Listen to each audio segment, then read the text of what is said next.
l'époque, elle pouvait couvrir la quasi-totalité du budget de l'État, mais passons. Eh bien, rien n'est plus permanent qu'une mesure politique temporaire. Et les mesures politiques temporaires qui vont être prises et qui seront full fascisantes, là aussi Ariane Biran le rappelle bien, parce que le régime nazi, c'était un régime temporaire, c'était un petit régime d'exception qui a duré 12 ans et qui a emmené son peuple à l'abattoir de façon systématique, avec bien entendu comme point culminant la mise à disposition du corps d'autrui, que ce soit pour les Lebensborn, donc le programme de reproduction forcée, déjà, ça parlait de réarmement démographique, mais avec en plus tout cet aspect, bien sûr, de la race supérieure, et puis la mise à disposition des corps des gens avec les Volkssturm qui allaient se faire sauter, pas la fleur au fusil, mais avec leur Panzerfaust et leur fusil qui marchait plus ou moins bien pour sauver le Fatherland. Eh bien, on croyait que ça n'arriverait plus, surtout avec la Sacro-Sainte Europe qui était créée, soi-disant, pour empêcher ça. Puis aujourd'hui, on voit que, bien au contraire, en fait, la Sacro-Sainte Europe est en train de nous emmener là-dedans, sans contrôle démocratique aucun.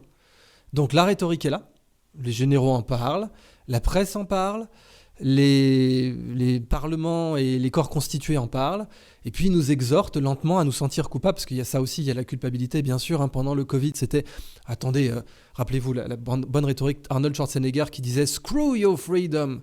On baise vos libertés, allez vous faire foutre avec vos libertés. Voilà, acceptez, vous êtes tout de même des gros narcissiques et des gros égoïstes de vouloir prétendent avoir des libertés fondamentales. On n'a pas idée. La situation justifie l'abolition de vos libertés. Vous êtes un vrai salopard si vous n'abolissez pas vos libertés immédiatement. Donc, screw your freedom. Voilà les grands éléments de langage qui avaient été lancés par McKinsey à l'époque. Faire culpabiliser les gens d'avoir des libertés fondamentales que leurs parents et grands-parents avaient conquis de haute lutte, pour lesquels des gens étaient morts sur des champs de bataille et pour lesquels, je rappelle tout de même que Roosevelt avait dit que nous formons, pendant la Deuxième Guerre mondiale, un arsenal de la démocratie.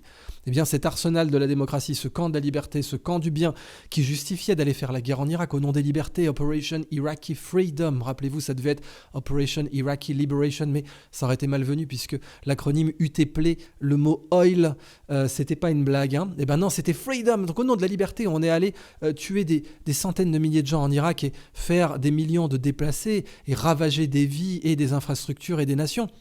C'était au nom de la liberté, et maintenant... ça, c'est fini. Ça, c'est saut année 2000. Et à la limite, année 2010, parce que c'était au nom de la liberté, bien sûr, qu'on a fait péter Kadhafi. Non, ça, c'est fini.